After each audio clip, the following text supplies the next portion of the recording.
bonjour à toutes et à tous et bienvenue pour cette émission très spéciale. Alors en effet, je ne serai pas seul pour cette émission, je serai accompagné par l'un des deux commentateurs de la WWE à la télévision française. C'est vraiment un grand honneur pour moi de l'accueillir sur la chaîne. Je parle bien sûr de monsieur Philippe Chéreau. Bonsoir Philippe. Bonsoir Axel, bonsoir tout le monde. Content de vous rejoindre. Ça faisait longtemps qu'on était plus ou moins en contact et qu'il était question de faire cette interview. Christophe a tout fait pour ne pas être là. Moi, ça ne m'aurait pas gêné, hein, évidemment. Mais bon, entre nous, on est quand même beaucoup plus tranquille. On va pouvoir parler entre adultes. Alors déjà, merci beaucoup Philippe d'avoir accepté notre invitation, ça nous fait vraiment extrêmement plaisir. Et avant de commencer cette interview, je voudrais aussi remercier le groupe AB parce que dans un premier temps, tout ce qu'ils font pour le catch en France, c'est vraiment énormissime. Mais aussi ce qu'ils font pour nous parce que si nous avons Philippe aujourd'hui, c'est quand même en partie grâce au groupe AB avec qui j'ai pu communiquer et en partie grâce à Christophe également. Donc je remercie le groupe AB et Christophe pour tout ça. Écoute, Ceci étant dit, tu fais bien, je t'interromps 10 secondes, juste pour dire qu'il ne faut pas oublier que si la WWE est aujourd'hui aussi visible en France, c'est évidemment grâce au groupe AB. À l'époque, NT1 faisait partie du groupe AB, à l'époque où c'est diffusé en prime time le vendredi et le samedi soir. Et aujourd'hui, AB continue, comme depuis le premier jour, sur RTL9 et maintenant AB1 et même AB3 en Belgique. Donc vraiment, le groupe est le partenaire privilégié exclusif de la WWE en France depuis pratiquement 16 ans.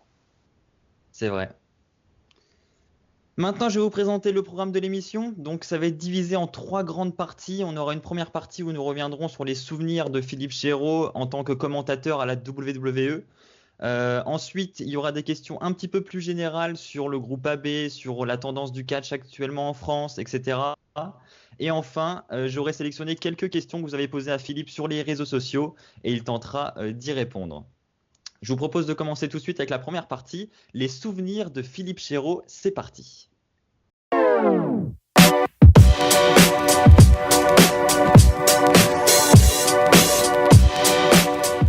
Alors pour cette partie, nous allons commencer avec une question très simple. Est-ce que vous vous souvenez, Philippe, du premier match que vous avez commenté à la télévision française avec Christophe Ajus? Pas du tout. Pas du Euh, tout? Pas du tout. Comme le dirait Christophe, je commence à être un petit peu vieux, donc j'ai peut-être des problèmes d'Alzheimer. Mais honnêtement, je ne m'en rappelle pas. Je suis sûr que c'est un match que j'avais déjà commenté avec la fameuse personne qui était au tout début avec moi, dont je ne me rappelle même plus de son prénom, j'en suis désolé. Tristan, je crois, de mémoire. Et on avait enregistré 6 ou 7 émissions à l'époque de la WCW. Et 3 avaient été diffusées. Et donc, du coup, Christophe est arrivé entre-temps. Enfin, vous connaissez l'histoire par cœur. Hein, si vous êtes fan de la première heure, vous savez comment Christophe est arrivé à mes côtés. Et du coup, on a refait les émissions que j'avais déjà commentées avec donc le premier commentateur qui était à mes côtés.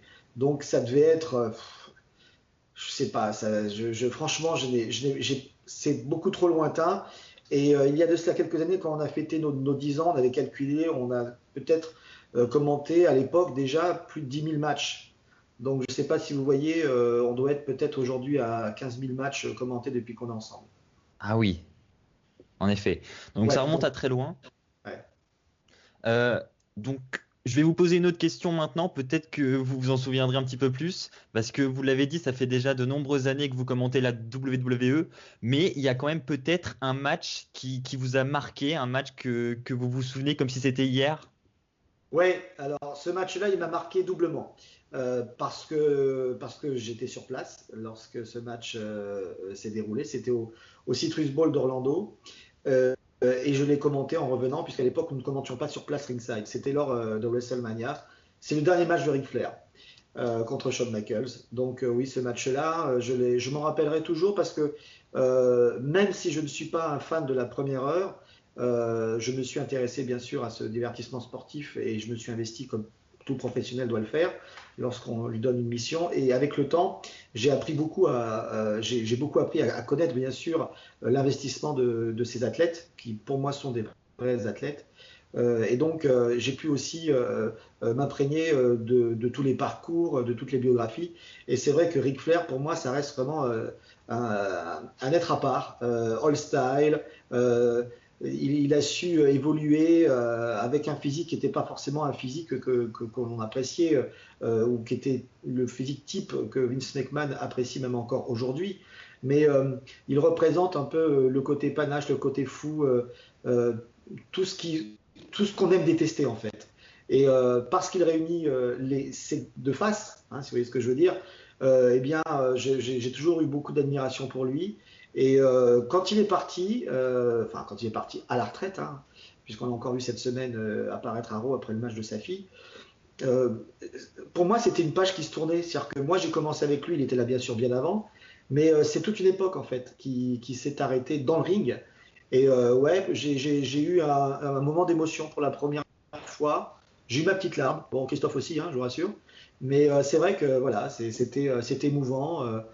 Puis le lendemain, on était à Raw aussi pour sa retraite officielle avec tout le roster qui était là. Vince McMahon, Undertaker qui arrive à la fin. Bref, ouais, pour moi, c'est un moment qui m'a marqué, mais à la fois sur le côté nostalgique et sur le côté aussi émotionnel. Moi, je pense que vous n'êtes pas le seul. C'est vraiment un moment qui a dû marquer à tout jamais l'univers de la WWE. Maintenant, je pense que je ne sais pas si je dois vous poser la prochaine question, puisque c'était la superstar que vous gardez dans votre cœur depuis que vous commentez la WWE.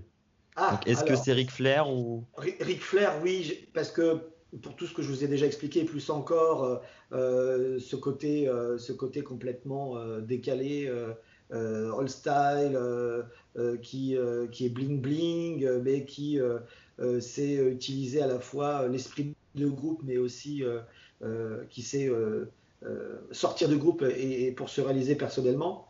Moi, j'aime bien ce côté-là justement de pouvoir être à la fois efficace tout seul et aussi avoir l'esprit d'équipe. Après, on sait que Ric Flair a plus ou moins utilisé cela à ses dépens ou à son avantage, mais bon. Après, il y a une superstar que j'ai beaucoup appréciée, c'est Trish Stratus. Voilà. Donc elle aussi, je la garderai un petit peu dans mon cœur, comme ça, voilà, la parité est parfaite entre les superstars masculines et les superstars féminines. D'accord, très bien. Maintenant, on va se tourner du côté des pay-per-view. Alors, vous en avez commenté des nombreux, que ce soit pour les diffusions sur AB1, que ce soit sur place aux États-Unis, ou même pour les DVD qui sont sortis en version française. Est-ce qu'il y a un pay-per-view qui vous revient en tête, qui, pareil, vous a marqué par sa qualité? Il y en a plein. C'est-à-dire que ce qui est fort avec la WWE, c'est qu'on a toujours l'impression que celui-là, franchement, c'est le meilleur de tous. Et puis celui qui arrive après, il est pas mal aussi. On ne s'en aperçoit pas tout de suite. Parce que souvent, la première réaction, alors pas notre réaction à nous en tant que commentateurs, mais souvent la réaction des fans, c'est dire ah ouais, celui-là, quand même, il n'était pas. Et puis en fait, on s'aperçoit que les jours et les semaines qui suivent, on en parle tellement, de fait, ça devient un gros show. Même s'il y a le côté déceptif souvent par rapport aux résultats ou par rapport à la durée des matchs. Si on prend par exemple le dernier en date dont on parle beaucoup, Brock Lesnar contre Goldberg.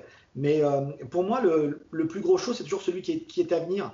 Le côté nostalgique, oui, ça fonctionne, évidemment. Mais moi, j'aime bien aussi me porter vers l'avenir. Donc pour moi, le show qui risque de me marquer, j'espère, ce sera le prochain. Parce que du coup, ça me motive à être encore, à me remettre moi aussi en question au niveau des commentaires, à remettre en question Christophe, parce que lui, je le fera pas tout seul, évidemment. mais non, pour moi, le meilleur show, le prochain show, forcément. Très bonne réponse.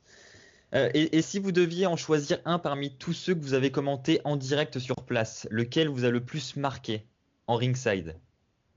Alors, émotionnellement, le premier, parce que c'était le premier. Et qu'on s'attendait pas, on savait pas du tout comment ça allait se passer. Déjà, on n'y croyait pas en arrivant parce que c'était la première fois qu'il y avait 3 tables. Et quand les premiers fans ont commencé à tweeter les photos, qui d'ailleurs n'étaient pas officielles, on s'est dit ah, il y a quand même 3 tables, c'est peut-être nous en fait. Et puis vraiment tout le monde s'occupait de nous comme si vraiment on allait y être quoi. Et nous on n'y croyait toujours pas, on dit ouais de toute façon. Ouais. Et puis en fait si. Donc déjà il y a eu la confirmation quand on a commencé à aller faire les réglages. Donc, on a été faire les essais sons, puisqu'on fait toujours des essais sons avant, c'est tout à fait normal. Donc là, on a vu que c'était notre table. Donc là, on a commencé à faire ah ouais, quand même. Et puis ensuite, il y a eu la descente de la rampe. Et alors, ce qui était drôle, c'est qu'il y avait beaucoup de Français qui étaient en fait le long de la rampe, des deux côtés. Et quand on est rentré, bon, ils avaient mis en plus la musique de la Résistance, évidemment. Hein. Et donc, en fait, on est rentré et on n'a entendu que des applaudissements et que des cris français. Donc, on a un peu halluciné. Bon, évidemment, il y avait 80 000 ou 76 000 personnes. Donc, forcément, il n'y avait pas que des Français. Mais du coup, nous, ça nous a paru vraiment étrange. Et puis, on est arrivé là, donc ça fait un peu bizarre. Et puis, les gens nous ont bien accueillis, donc c'était plutôt cool.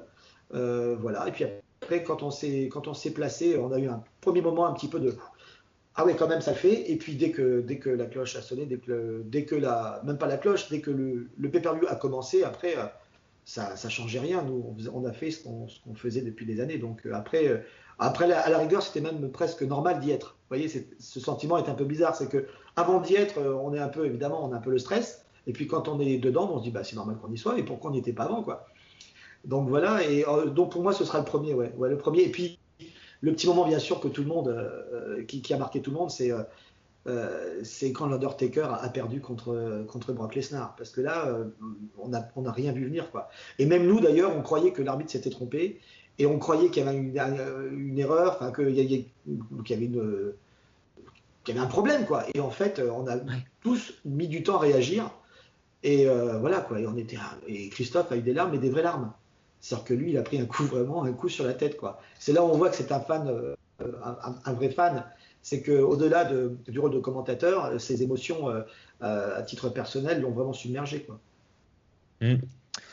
Bah justement, en parlant de Christophe, on va continuer sur lui. Est-ce que vous avez quelques petites anecdotes avec Christophe, qu'elles soient vieilles ou récentes, à nous raconter? Oh là, j'en ai des tonnes, mais je peux pas les dire. Je peux Oh, pas les dire. allez. Non, non, non, non, je peux pas les dire. Qu'est-ce que je pourrais vous dire sur Christophe?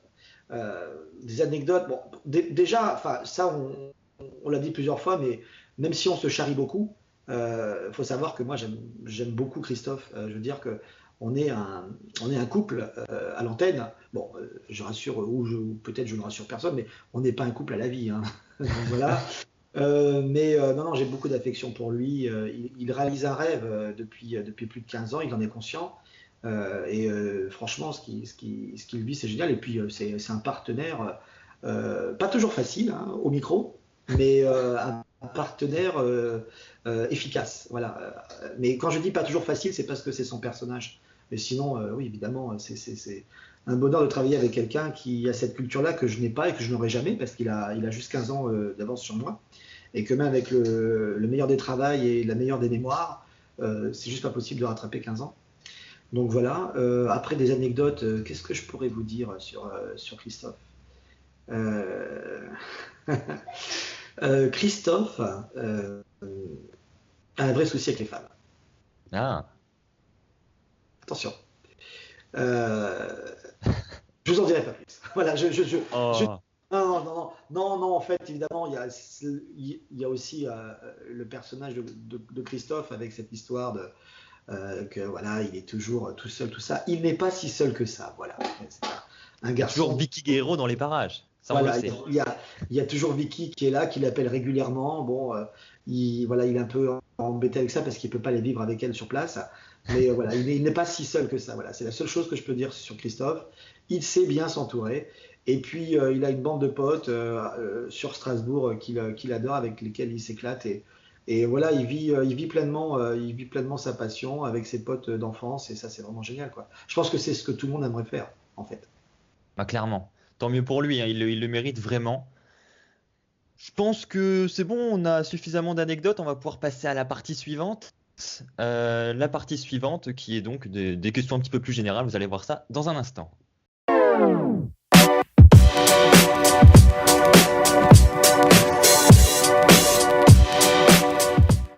Première question pour cette nouvelle catégorie. Vous savez peut-être, Philippe, que le catch en France, il y a beaucoup de médias qui en parlent, pas forcément en bien, c'est très souvent en mal, il y a beaucoup de clichés sur le catch.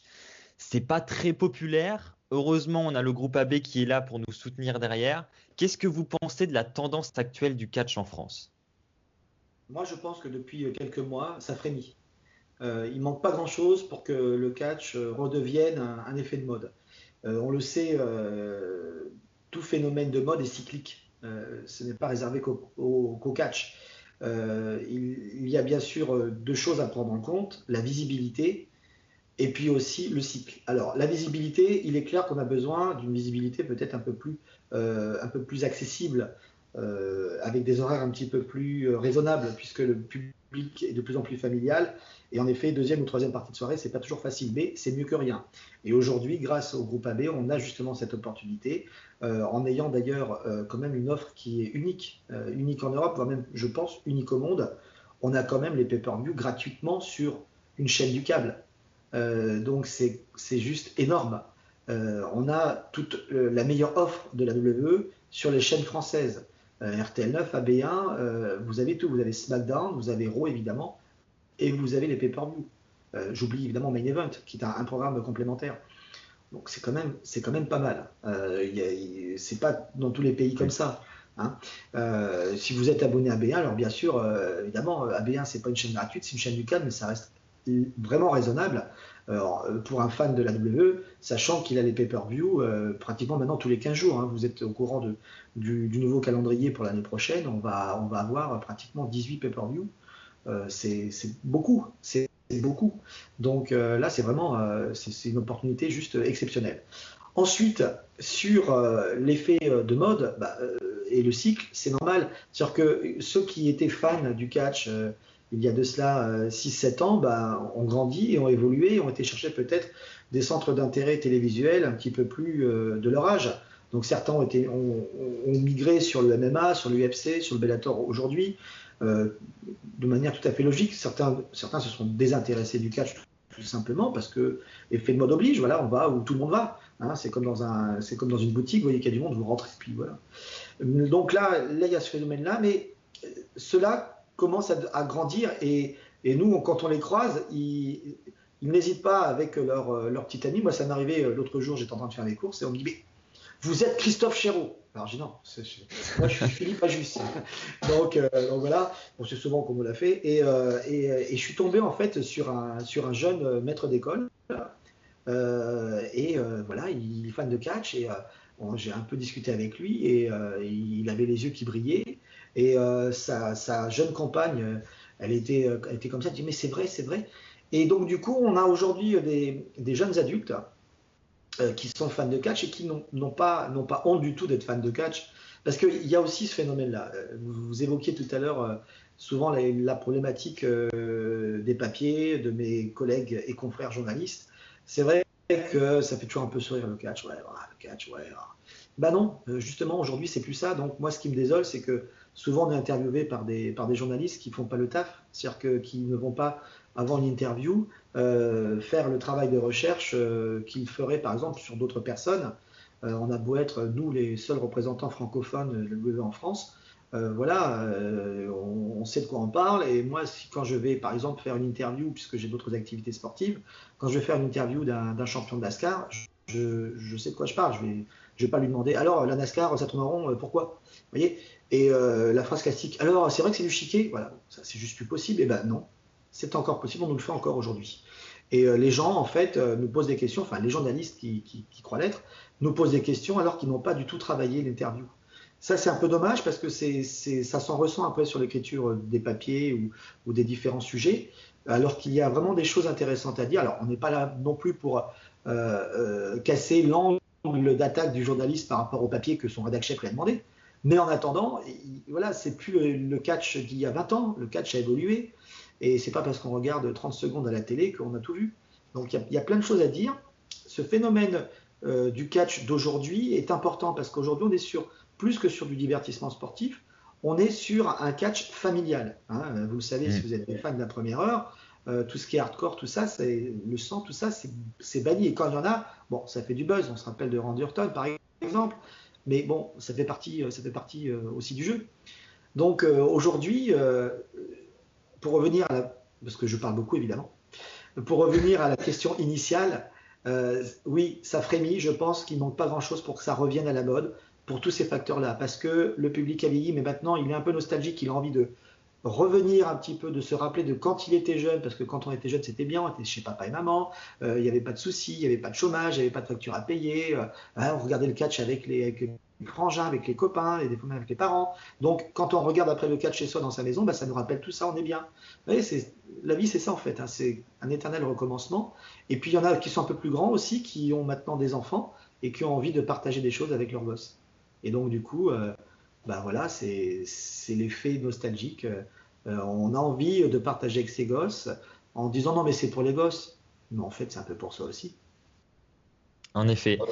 Et on va le ressouligner une dernière fois, mais c'est vrai que heureusement, encore une fois, que le groupe AB est présent parce que on enlèverait tout ce que le groupe AB fait pour les fans de catch. Malheureusement, on ne vivrait peut-être pas tout ce que l'on vit aujourd'hui en France en tant que fan de catch. Donc, encore une fois, merci le groupe AB. Et je vais me servir de ça pour faire une transition sur la prochaine question. Vous savez qu'aux États-Unis, les Américains le font, c'est-à-dire avant chaque pay-per-view en direct, on a une petite heure, voire deux, de pré-show. Est-ce que vous pensez qu'un jour, cela pourrait arriver pour les fans français sur AB1, un petit pré-show avant le pay-per-view? Pourquoi pas? C'est en discussion? Pourquoi pas? Pourquoi pas? D'accord. Bon, on Mais va. après c'est toujours pareil.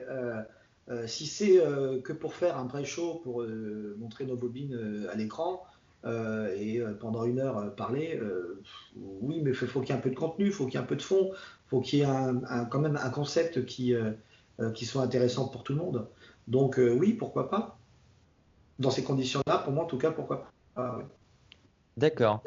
J'ai posé cette question-là parce que c'est vrai que je l'ai beaucoup lu sur les réseaux sociaux. Les gens, en fait, voudraient voir ce concept arriver à la télévision parce que tout simplement, ça les aide à patienter jusqu'au pay-per-view qui est à 2 heures du matin. Et moi-même, je trouve que ça serait une excellente idée de vous avoir, vous deux, en tant que petit panel de chroniqueurs pour débriefer les matchs que nous aurons juste après pour le pay-per-view. En sachant que pour moi c'est un peu compliqué parce que je commente la NASCAR depuis plus Oui, de 7 ans. À titre d'information, vous savez que lors du dernier pay-per-view, c'était la finale de la NASCAR. Alors il y a un an, j'étais sur place à Miami pour la finale. Donc de toute façon, j'étais absent de fait pour, je crois à l'époque c'était Roadblock. Euh, non, c'était pas Roadblock. Enfin, c'était les sur Survivor Survivor Series Series, déjà. je C'était crois. déjà les Survivor Series. Non, comme j'étais à Daytona après, là, par contre c'était Roadblock où d'ailleurs j'ai rencontré Sina. Là, ce qui s'est passé cette année, mais ça s'est joué à 3 minutes. C'est-à-dire que la finale de la NASCAR a eu des petits soucis, comme souvent, de course un petit peu agressive en fin d'épreuve. Il y a eu des drapeaux rouges, il avait fallu nettoyer la piste, on a pris du retard. Et déjà, c'était un peu juste hein, si tout se passait bien, mais là, ça s'est joué à 3 minutes. Donc, vous voyez, et on a réussi à prendre le direct en temps normal. Sinon, on aurait été contraint, malheureusement, de décaler le début des Survivor Series. Et là, on ne pouvait pas faire autrement.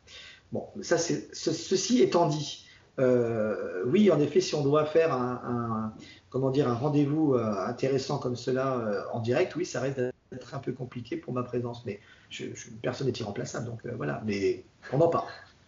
D'accord. Alors, on en parlait tout à l'heure, dans la case souvenir, vous avez été présent de nombreuses fois aux abords du ring pour commenter les événements de la WWE. Est-ce que vous savez si vous allez y retourner prochainement ou est-ce que c'est totalement improvisé à la dernière minute? Non, c'est toujours des discussions, c'est pas si facile, hein. Vous avez pu remarquer qu'il y a de plus en plus de monde qui ont envie, depuis qu'on a montré la voie, hein, on s'est fait piquer la place par nos amis allemands. Donc, non, c'est un peu compliqué maintenant d'y aller pour ces raisons-là, justement, parce que les places inside sont chères. En plus, avec le système du draft, vous avez pu remarquer que en fonction des pay-per-view, ils testent en fait plusieurs solutions. On a eu à un moment donné une table de SmackDown, une table d'Euro, plus la table de nos amis hispanophones, Carlos et Marcello. Donc, et là, du coup, nos amis allemands étaient à côté de nous dans la zone internationale. Après, parfois, on se retrouve avec une table de commentateurs américains, les inamovibles et légitimes hispanophones, et puis nos amis allemands qui ont piqué notre table. Donc, et nous, on est avec le reste du monde juste derrière. Alors, on est très bien, hein, je veux dire, c'est pas un souci. Mais c'est vrai que le côté d'être ringside, c'est quand même un plus, quoi. C'est vraiment chouette. Alors après, oui, on est en discussion pour repartir. Est-ce qu'on repartira aussi souvent? Voilà, à chaque fois, c'est des tractations au coup par coup. Voilà. C'est en fonction de la disponibilité des uns et des autres. Voilà, et puis de l'intérêt du show aussi. D'accord, très bien. Alors on va passer à la dernière question de cette catégorie, une question qui m'a été également posée de nombreuses fois sur les réseaux sociaux. Elle concerne la version française des pay-per-view sur le WWE Network. Alors elle a été présente pendant un petit moment, elle a été supprimée quelques jours après et depuis on n'a plus de nouvelles du tout. Donc est-ce que vous en savez un petit peu plus sur cette histoire? Cette histoire, en fait, elle est vraiment très simple. C'est que à la date d'aujourd'hui, le network n'est pas disponible en langue française. Voilà. Donc, je pense qu'il y a dû y avoir un bug en fait par rapport à ça, par rapport certainement à l'envie de faire plaisir à des fans francophones. Voilà. Mais en tout cas, à la date d'aujourd'hui, tout le monde le sait, hein, c'est pas du tout un secret. Le network n'est malheureusement pas disponible en langue francophone pour quelques pays que ce soit. D'accord. Très bien, merci pour toutes ces réponses. On passe sans plus attendre à la troisième partie consacrée aux fans, les questions des fans. C'est parti.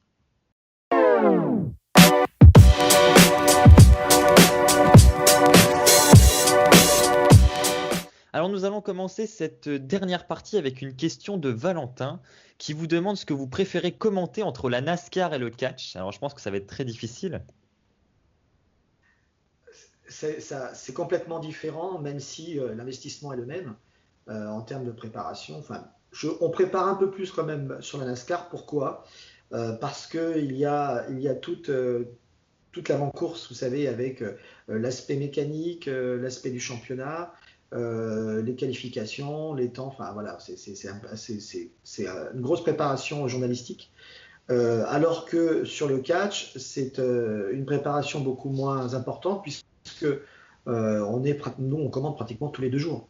Donc vous voyez, Oui. on est plongé dedans. Donc, comme le disait si bien Michael Cole lors du dernier WrestleMania qu'on a fait depuis les États-Unis au Texas, le show le plus facile à commenter de l'année, c'est WrestleMania. Parce qu'on les connaît par cœur, les histoires. On sait exactement ce que chaque superstar ressent, quel est leur niveau, leur niveau physique, leur niveau psychologique, les enjeux, un petit peu la problématique avec les éventuelles associations, les éventuelles trahisons. Donc on connaît tout. Donc la préparation, elle est plus lorsqu'il y a de nouvelles superstars qui débarquent, où là, en effet, on va un peu plus se rencarder sur ce qu'ils font, et puis on est sans arrêt au contact avec les réseaux sociaux.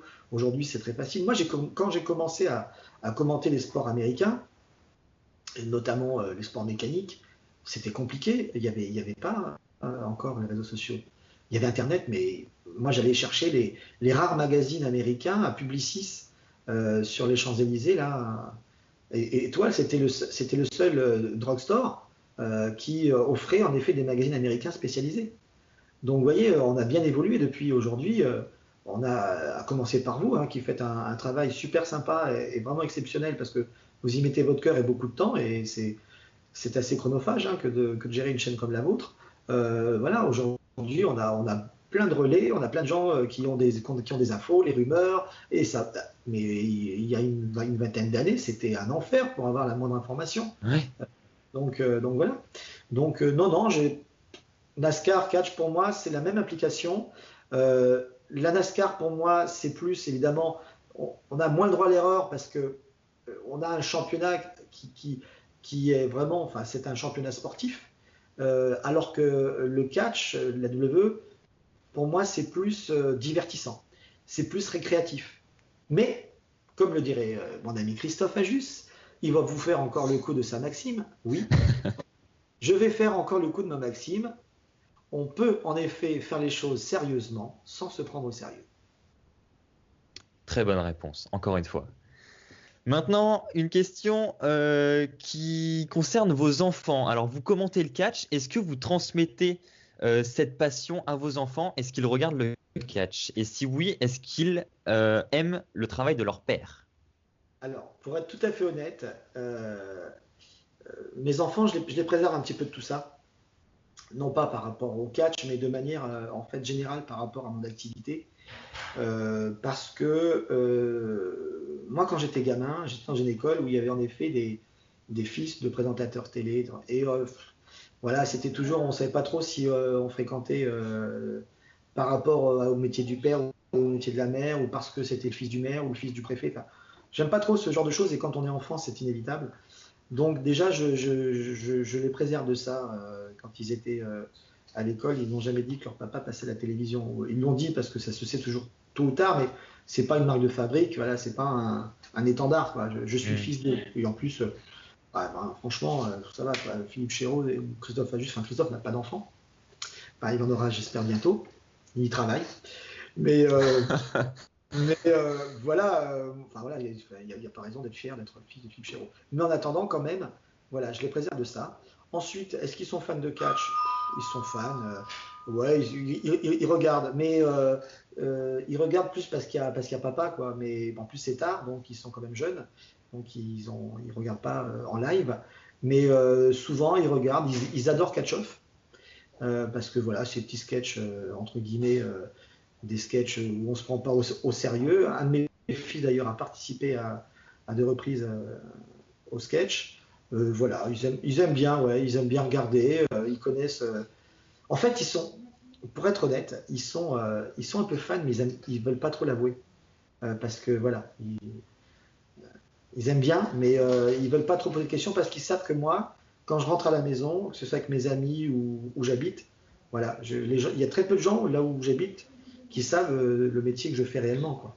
Et voilà, j'essaie d'être discret parce que je parle, en effet, voilà, c'est mon métier. Et quand j'arrive chez moi ou quand je vois des amis, j'ai pas envie qu'ils me fréquentent parce que je connais un tel ou parce que je passe à la télé. Et surtout, j'ai envie de parler de choses qui sont complètement autres que ma vie professionnelle. Moi, je baigne dans la télé depuis une trentaine d'années. J'ai quelques rares amis dans la télévision. Et sorti de là, moi, après, j'ai envie d'avoir des discussions normales, des discussions de tous les jours, des discussions de pères de famille, de copains, le sport, la vie sociale, parfois la politique. Voilà, voilà. Donc, je suis très discret par rapport à ça et mes enfants le sont aussi. Vous avez bien raison. Maintenant, une question de Nicolas qui vous demande, est-ce que vous êtes au courant du booking de la WWE ou est-ce que, au contraire, vous avez des effets de surprise pendant les directs, pendant les pay-per-view? Ou est-ce qu'on Non, vous alors, envoie un script? non, on a un conducteur. C'est-à-dire que, comme vous, on connaît la carte. Hein. Donc, on a un conducteur qui est détaillé, comme dans toute émission de télévision. Donc là, je parle en tant d'émission de télévision. Je ne parle pas en tant que résultat ou en tant que booking. Donc, on sait exactement comment ça va se passer. On sait que on commencera. On le sait au dernier moment d'ailleurs, ça. Hein. Et d'ailleurs, des fois même, ça change. Donc, on sait qu'on va commencer par ça. On sait qu'à tel endroit, il y aura un clip qui va être envoyé. On sait qu'il y a un retour de plateau, que nous, on va passer à tel moment dans le show. Donc, tout ça, c'est réglé, mais c'est tout à fait normal, comme dans n'importe quelle retransmission télévisée, qu'elle soit sportive ou de divertissement ou un live en général. On travaille avec des conducteurs. Après, sur le booking, non, on ne sait pas. Et puis, tant mieux, on ne veut surtout pas savoir. Moi, je veux surtout pas savoir. C'est tout à fait normal.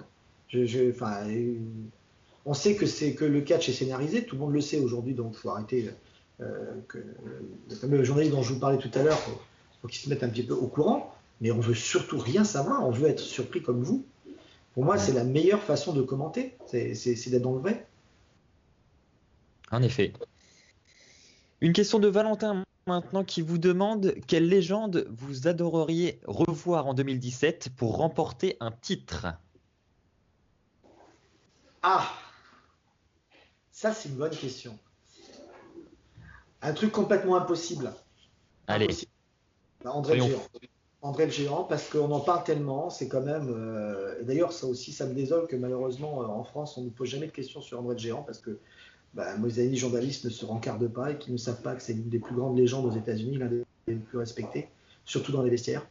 Ouais, j'aimerais bien. Ouais, je sais que c'est impossible, hein, évidemment, mais ouais, j'aimerais bien le voir, parce que tous ceux qui l'ont connu nous en parlent de manière tellement impressionnante en disant que à la fois il était évidemment, il était impressionnant de fait, forcément, mais aussi que c'était un amour, quoi. C'était quelqu'un qui était professionnel, qui était gentil.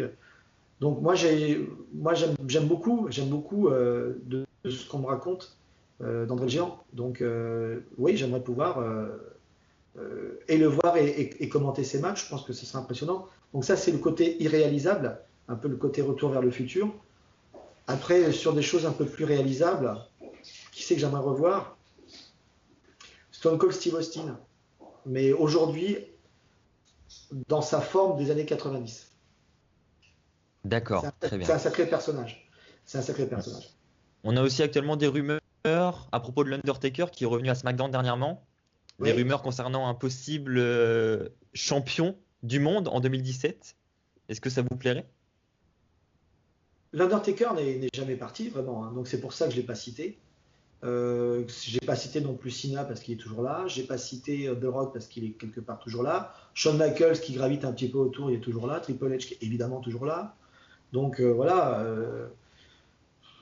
Ouais, enfin, moi je veux être surpris. Donc comme un fan, je veux être surpris. Voilà, je suis un grand enfant encore, malgré mon âge avancé. Et c'est pour ça d'ailleurs que je continue à faire ce métier et surtout les commentaires de la WWE. Parce que voilà, quand on commente, bah voilà, on rentre en cabine, vous allumez votre téléviseur ou vous regardez un DVD et vous oubliez tout. Franchement, on vit des moments qui sont pas cool quoi, en ce moment. C'est dur. En France, entre les événements, les attentats, euh, socialement parlant, c'est pas top. Politiquement parlant, c'est un peu la débandade. Sans vouloir faire de politique, tout le monde, personne ne sait quoi faire. Tout le monde est dans le doute. C'est voilà, c'est pas facile. Si on peut un peu à un moment donné déconnecter pendant une heure et demie, ne pas se prendre la tête et puis voilà quoi, en sachant que c'est pas grave parce que en effet c'est scénarisé que oui ils peuvent bien sûr se faire mal nos amis superstars et malheureusement ça arrive souvent encore et parfois ça peut être dramatique mais bon ça fait aussi partie du jeu on le sait et ils le savent mais voilà ça fait du bien de déconnecter pendant une heure et demie de dire allez on oublie toute cette merde et puis on se fait un peu plaisir on se détend et on prend du bon moment, quoi. D'accord.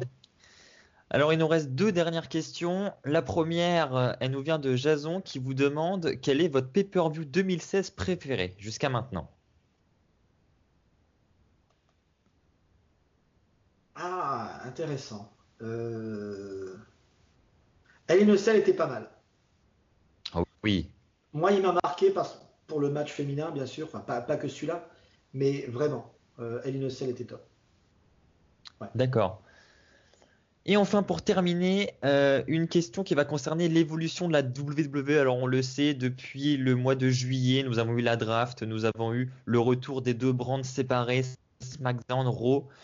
Qu'est-ce que vous pensez de l'évolution de la WWE depuis les débuts de la nouvelle ère?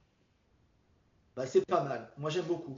J'aime beaucoup ce retour du draft, déjà. Je pense que pour les fans de la première heure, ça a une signification, évidemment, hein, SmackDown contre Raw. Et puis pour ceux qui nous rejoignent, il faut penser à cela parce que si on veut que le W redevienne un phénomène de mode, il faut accepter que la famille s'agrandisse et ne pas considérer ceux qui arrivent comme des concurrents ou comme des ah ils arrivent, ouais, moi j'étais là avant. Non, au contraire. Si on veut que le phénomène fonctionne, il faut que la famille s'agrandisse. Donc il faut penser à ceux qui arrivent et qui ont du mal parfois, qui peuvent se perdre. Moi je le vois bien, hein. Les gens ne comprennent pas, ils ne comprenaient pas, mais les champions, mais pourquoi SmackDown Hero et mais alors attends, mais alors s'il est champion, pourquoi il est que dans le show le lundi et comment ça se passe s'il a... Bon, donc du coup là au moins c'est clair et net, il y a des ceintures par show. Et puis en effet, lors de grands rendez-vous, il peut y avoir, bon c'est ça, c'est pas encore arrivé, mais ça arrivera certainement, il peut y avoir en effet des transitions de ceinture lorsque ce sont des shows qui défient les autres. Donc moi je trouve que c'est vachement bien parce que ça donne plus de lisibilité et c'est plus clair pour tout le monde et surtout pour les nouveaux. Voilà. Après, j'aime beaucoup aussi le retour de Shane McMahon. Je pense que c'est intéressant. Il y a eu des études qui ont été faites aux États-Unis sur les dernières années et en effet, le public veut voir la famille McMahon parce que c'est un cas à part quand même, hein. Au-delà de ce qu'on aime ou ce qu'on n'aime pas dans la façon de gérer la fédération, ils sont impliqués à double titre. Ils gèrent vraiment la fédération et ils sont vraiment dans le ring. Donc Hmm. c'est unique, c'est unique. Et voilà, et donc du coup, le retour de Shane McMahon, je pense, ça fait vraiment beaucoup de bien. A fait beaucoup de bien à la WWE. Et puis le fait de voir aussi que, quoi qu'on en dise, c'est une grande famille, même lorsqu'il y a des superstars qui doivent arrêter trop tôt leur carrière pour des raisons médicales, eh bien ils sont encore là, hein. On voit que Shawn Michaels gravite autour de la NXT actuellement. il est utilisé par Triple H. On voit que Edge et Christian sont là, ils font pas mal de choses sur le network. On voit que évidemment Daniel Bryan est là, Mick Foley de retour, donc c'est super. Enfin, voilà, c'est pas une entreprise qui lâche comme des vieilles chaussettes ses employés lorsqu'ils sont plus bons, quoi. En effet. Est-ce que Philippe, vous avez un dernier mot à faire passer à l'univers de la WWE qui écoute cette interview aujourd'hui? Moi, j'aimerais les remercier. J'aimerais les remercier parce qu'ils sont fidèles, ils sont présents. Vous avez beaucoup remercié le groupe AB ce soir et vous avez eu raison. Je fais aussi, évidemment, je me joins à vous. C'est normal, hein, c'est eux qui font que je suis là, parce que sinon je ne suis pas là. Mais ce que je veux dire, c'est que je le vois, on a la chance avec Christophe, mais aussi avec mon autre partenaire de commentaires, Patangeli. Alors je ne sais pas si c'est la façon qu'on a de commenter ou si c'est le sport qui fait que c'est un sport américain et que nous on le diffuse en France, mais on a très peu de gens qui sont virulents. On sait que les réseaux sociaux en général sont critiqués pour ça. Moi je dois dire que la famille francophone, l'univers francophone de la WWE, avec nous, ils sont top, quoi. Enfin, franchement, c'est que du bonheur.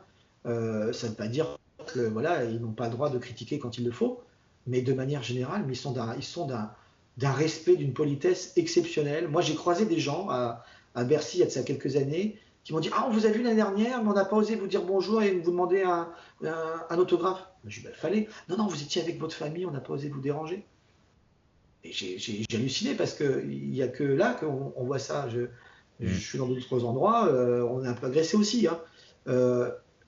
Bravo, quoi. Je veux dire, donc, même si l'image de certaines personnes dans le microcosme médiatique parisien, dont je malheureusement fais partie parfois, pense en effet que voilà, les sports américains en général c'est pour les blaireaux, la NASCAR, ouais, ouais. Et puis le catch, ouais. Le catch.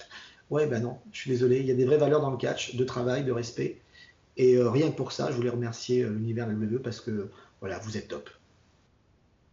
Eh ben, merci Philippe Chéreau. Philippe que l'on retrouve avec Christophe Ajus donc tous les jeudis soirs juste après le téléfilm donc aux alentours de 22h30 pour Catch Raw. Ensuite le vendredi nous retrouvons SmackDown à 20h40 suivi de Main Event et bien sûr les dimanches de Pay-Per-View à 2h10 en direct sur AB1.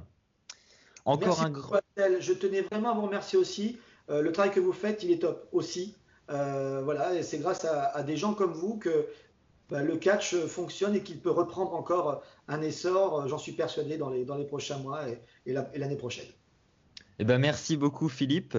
Je propose pour terminer cette interview que l'on vous donne la parole avec votre mythique phrase pour conclure tous les shows et on va conclure cette interview là-dessus. Donc je vais juste dire un dernier mot. Merci à tous d'avoir suivi cette interview jusqu'au bout. J'espère vraiment qu'elle vous a plu. N'hésitez pas à partager cette vidéo autour de vos amis. Encore une fois, merci et on donne la parole à Philippe Géraud. Allez, bye tout le monde. Merci Axel, merci à tous. On se retrouve très vite, bien sûr, pour Raw, SmackDown, Main Event et les pay-per-view. La suite au prochain numéro!